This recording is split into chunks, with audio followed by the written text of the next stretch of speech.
जीवन हमें एक मौका देता है, इसलिए जब भी सही कॉलेज चुनने का समय आए तो सिर्फ मंगलायतन यूनिवर्सिटी आपके बेहतरीन भविष्य और सर्वांगीण विकास के लिए।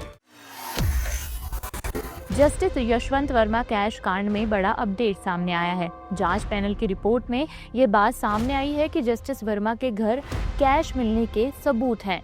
3 जजों की कमेटी की रिपोर्ट में जले हुए नोटों की पुष्टि हुई है। 3 सीनियर जजों के पैनल ने इलाहाबाद हाई कोर्ट के मौजूदा जज जस्टिस यशवंत वर्मा को हटाने की कार्यवाही शुरू करने की सिफारिश की है।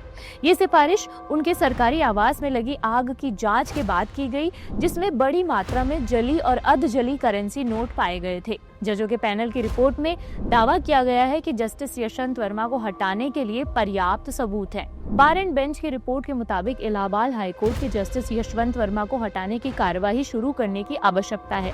तत्कालीन सीजेआई ने 3 जजों की कमेटी गठित की थी। गठित 3 जजों की समिति ने 10 दिन में 55 गवाहों के बयान दर्ज किए थे। समिति की ओर से जांच किए गए कम से कम 10 गवाहों ने जले हुए या आधे जले हुए नोट देखने की बात के लिए बात स्वीकार की है।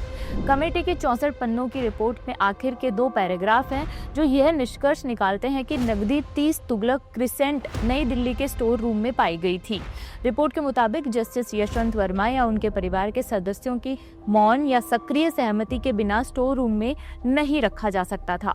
आपको बता देते हैं कि ये मामला 14 मार्च का है, जब रात करीब 11:30 बजे या 11:35 पर 30 तुगलक क्रिसेंट नई दिल्ली में आग लग गई थी। उस समय जस्टिस वर्मा का आधिकारिक आवास था ये, जब ये दिल्ली उच्च न्यायालय में कार्यरत थे। नकदी मिलने के बाद बड़े पैमाने पर उच्च स्तरीय जांच शुरू हुई। पिछले महीने ही भारत सरकार ने भ्रष्टाचार के आरोपों से घिरे जस्टिस वर्मा के खिलाफ संसद में महाभियोग प्रस्ताव लाने के लिए राजनीतिक दलों से बात की थी। सरकार इस संवेदनशील मसले पर सभी दलों को साथ लेकर आगे बढ़ना चाहती थी।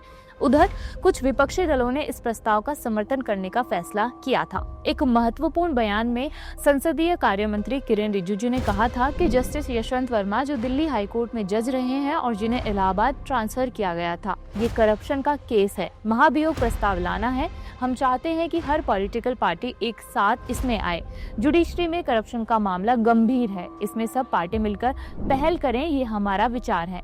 मैंने कई पॉलिटिकल पार्टियों से बात करना शुरू कर दिया है। मेरा विश्वास है कि सभी पॉलिटिकल पार्टी मिलकर एकजुट होकर महाभियोग प्रस्ताव को पारित करेंगे।